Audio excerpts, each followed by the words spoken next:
বিগত 5 থেকে 6 মাসে যতগুলো অভিযোগ আপনারা পেয়েছেন দেবিদ্বার থানায়, তাদের সবাই কিন্তু আওয়ামী লীগ পরিবার এবং তাদের একটাই দোষ, তারা আওয়ামী লীগকে ভোট দিয়েছে।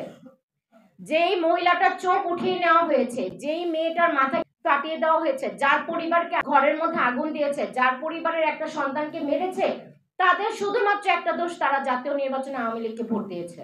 এবং এই কাজটা কারা করছে? অন্য দলেরা এক গোষ্ঠী হয়ে সুবিধা ভোগকারী। আজকে এই প্রিজাইডিং অফিসারগুলা কারা? যারা এখন স্বতন্ত্র এমপি যিনি এবং দল থেকে বহিষ্কার প্রাপ্ত, সেই কিন্তু সেই সুবিধাবাদী লোকদের। আমরা কিন্তু নির্বাচন কমিশনারে 1 থেকে 2 বার প্রিজাইডিং অফিসারদেরকে নিয়ে আমরা চিঠি দিয়েছি যে এই সুবিধাবাদী লোকগুলা যারা আগের নির্বাচনও ছিল, তাদের কাজই হচ্ছে ভোটে কারচুপি করা। সুষ্ঠু নির্বাচন যাতে কোনোভাবেই আমরা না আনতে পারি, আজকে শুধুমাত্র চেষ্টা একটাই, আওয়ামী লীগকে আমাদের বিলীন করে দেওয়া। আপনি যদি জয় পরাজয়ের কথা বলেন, আমি সুষ্ঠু ভোটে হারতে রাজি আছি, কারচুপি ভোটে আমি পালিয়ে যেতে রাজি নেই। আমি নির্বাচন জেনে শুনে গিয়েছি, আমার মা আমার পরিবার জেনে শুনে গিয়েছে। তার মানে তো এটা না যে আমরা সুষ্ঠু নির্বাচন আশা করতে পারবো না। আপনি কি বাসা থেকে বের হবেন না? জানেন আপনি ঘর থেকে বের হলে একটা অ্যাক্সিডেন্ট হতে পারে, ঘর থেকে বের হলে যে কোনো কিছু হতে পারে, সেজন্য কি আপনি ঘরে বসে আছেন? আপনারা কেউ কি ঘরে বসে আছেন? আজকে একটা সুষ্ঠু সমাজ, একটা সুষ্ঠু নির্বাচন চাওয়াটা আমাদের সবার। সেই সুষ্ঠু নির্বাচনটা কিসের মাধ্যমে আসবে?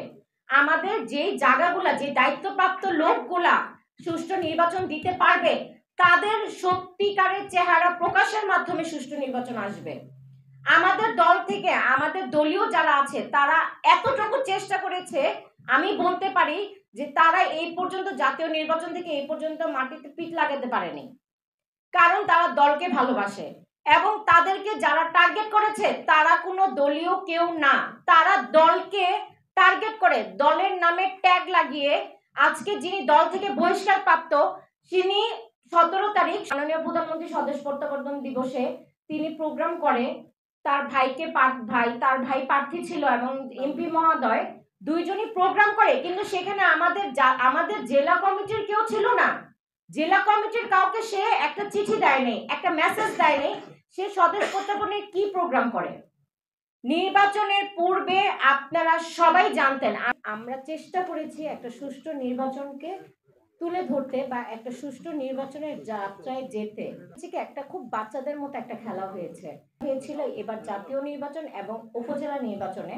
আমাদের যারা ম্যাজিস্ট্রেট ছিল, তারা সর্বাধিক এবং 100% কাজ করেছে এবং তারা একটা সুষ্ঠু নির্বাচনের জন্য প্রচুর চেষ্টা করেছে। আমাদের যারা প্রিজাইডিং অফিসার ছিল এবং কেন্দ্রে যেই প্রশাসনগুলো ছিল, আমি কিন্তু সবাইকে দোষারোপ করছি না, আমি করছি কেন্দ্রে যারা দায়িত্বে ছিল, তারা শুধুমাত্র ম্যাজিস্ট্রেট সরে যাওয়ার সাথে সাথেই বহিরাগত যারা, তারা জাল ভোট দিয়েছে বা প্রক্সি ভোট দিয়েছে এবং ভোট কাটার যে ব্যাপারটা, সেটা করেছে সেখানকার প্রিজাইডিং এবং তাদের এজেন্ট এবং বহিরাগত কিছু লোক। একটু মনোযোগ দিয়ে দেখেন, এটা হচ্ছে নির্বাচনী শেষকালীন একটা লাইভ, যেটা করেছে আনারস প্রতীকের যিনি মামুনুর রশিদ ছিল। দেবিদ্বার উপজেলার কথা কিন্তু আমি বলছি, যেখানে আপনি দেখতে পাচ্ছেন ওনার পিছনে যে আঙ্গুলটা বিজয় চিহ্ন দেখাচ্ছে, সেটা কি কোনো সুষ্ঠু ভোটারের আঙ্গুল হতে পারে? একটা সুষ্ঠু ভোটারের হাত কি এটা হতে পারে? শুধুমাত্র সেটাই না, আমার কাছে এত এভিডেন্স আছে যেটা সাংবাদিকদের কাছ থেকে নেওয়া, যারা সেই দিন সাংবাদিকের দায়িত্বে ছিলেন। ভোট কেন্দ্রে কোনো ভোটার নাই, আপনারা প্রত্যেকটা কেন্দ্রের লাইভ এবং ভিডিওতে দেখবেন ভোট কেন্দ্রে কোনো ধরনের কোনো ভোটার নাই, কিন্তু বহিরাগত যে লোকগুলা ছিল তারা ভোট কেন্দ্রের পাশে ছিল।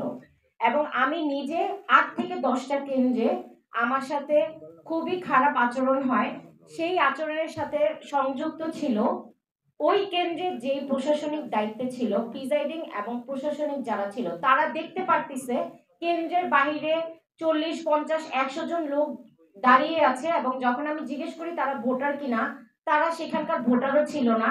এবং সেখানে কিন্তু আপনারা আরো কিছু ভিডিও পেয়েছেন যেখানে 15 বছরের একটা ছেলে ভোট কেন্দ্রে ভোট দিতে আসছে এবং প্রিজাইডিং তাকে কিছুই বলেনি। শুধুমাত্র এটাও না, আমাদের কাছে আরো কিছু তথ্য আছে, ভিডিওস আছে, যেখানে এজেন্ট এবং প্রিজাইডিং রুমে থাকাকালীন এক পক্ষ বাহির থেকে এসে সিল মারতেছিল আনারসের পেপারে, কিন্তু সেখানে ভিডিও করতেছিল, মানুষজন ছিল না, ভোটার ছিল না, কেউ কোনো কথা বলতেছিল না। এখন যদি জেনে শুনে আমরা এই অন্যায়কে প্রশ্রয় দিয়ে থাকি, এবং আমি যদি বলি ৩ বছর আগে উপজেলা নির্বাচন থেকে জাতীয় নির্বাচন এবং এই উপজেলা নির্বাচনে আপনি যদি একটু মার্কশিটটা খেয়াল করেন, যেটাকে রেজাল্ট পেপার বলি, সেখানে আপনি দেখবেন একদমই একই রকম কেন্দ্রে একই রকম ভাবেই কিন্তু সেই রেজাল্টগুলো প্রকাশ পেয়েছে। রেজাল্টের কিন্তু কোনো পরিবর্তন হয়নি।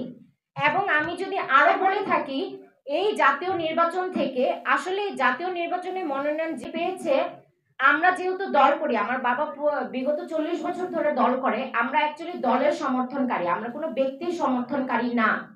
সেই ব্যক্তিকে আমরা কেন সাপোর্ট দিব না সেই হয়তোবা রাখতে, এবং তার সাথে যারা আছে তারা আমি বলবো এক ধরনের একটা গোষ্ঠী হয়েছে যারা আওয়ামী লীগ এবং আওয়ামী লীগ পরিবার এবং সাধারণ ভোটারকে টার্গেট করেছে। এমপি বা মন্ত্রী মহোদয় নিজে থেকে কখনোই মাঠে থেকে কোনোভাবে নির্বাচনী প্রচারণায় সংযোগ হতে পারবে না। সেখানে আমাদের এমপি মহোদয় মাঠ থেকে সরেই নাই। তার এত এত এভিডেন্স আছে যে সে মাঠে আছে সংবর্ধনার নামে, সকৌশলে, বিভিন্ন নামে সে মাঠ থেকে 1 সেকেন্ডের জন্য সরে নাই। কিন্তু আপনারা কোথায় ছিলেন? আমি আপনাদের কাছে জানতে চাচ্ছি, একটা সুষ্ঠু নির্বাচন চাওয়া, একটা সুষ্ঠু ভোট চাওয়া কি অনেক বড় অপরাধ? সেই সুষ্ঠু ভোটটা কাদের মাধ্যমে আসবে? আমি বলবো যত প্রমাণাদি আছে, আমি প্রশাসনিক সবাইকে দোষ দিতে পারবো না, কারণ আমি নিজে দেখেছি প্রশাসন কিছু কিছু জায়গা বাদে, কিছু কিছু কেন্দ্র বাদে, সেই কেন্দ্রটা 80-টিরও উপরে তাদের প্রিজাইডিং এবং কেন্দ্রের যারা দায়িত্বে ছিল, আমি সম্পূর্ণরূপে তাদের কারণে আজকে এই সুষ্ঠু নির্বাচনটা আসলে হতে পারেনি। আমার দাবিটা হচ্ছে সুষ্ঠুভাবে তদন্ত হোক এবং তদন্তের মাধ্যমে সত্যিটা বেরিয়ে আসুক, এবং আমি আশা করব আবার একটা সুষ্ঠু নির্বাচনের জন্য আমরা একটা যাতে জায়গা তৈরি করতে পারি, একটা উদাহরণ তৈরি করতে পারি, যাতে আগামীতে কেউ এটা প্রশ্ন না করে যে সিচুয়েশন দেখেই তো আপনারা জেনে শুনে এসেছিলেন। আমরা জেনে শুনে আসব এবং সুষ্ঠু নির্বাচনের জন্য আসব। এই নির্বাচনটাকে বাতিলের জন্য আমি মাননীয় প্রধানমন্ত্রী থেকে শুরু করে সবার উপর একটু দৃষ্টি আকর্ষণ করছি। শুধুমাত্র নির্বাচন বাতিলের মাধ্যমে না, পরবর্তী একটা সুষ্ঠু নির্বাচনের মাধ্যমে জাতি এবং আমরা যাতে আস্থা ফিরিয়ে আনতে পারি সাধারণ জনগণের উপর, আমি চাবো সেই চেষ্টাটা আপনাদেরও থাকুক, আমাদেরও থাকুক। জয়ী পরাজয় যেই হোক, নির্বাচনটা যাতে সুষ্ঠু হয়, আমরা সেটাই চাচ্ছি এবং সেটাই আমাদের লক্ষ্য।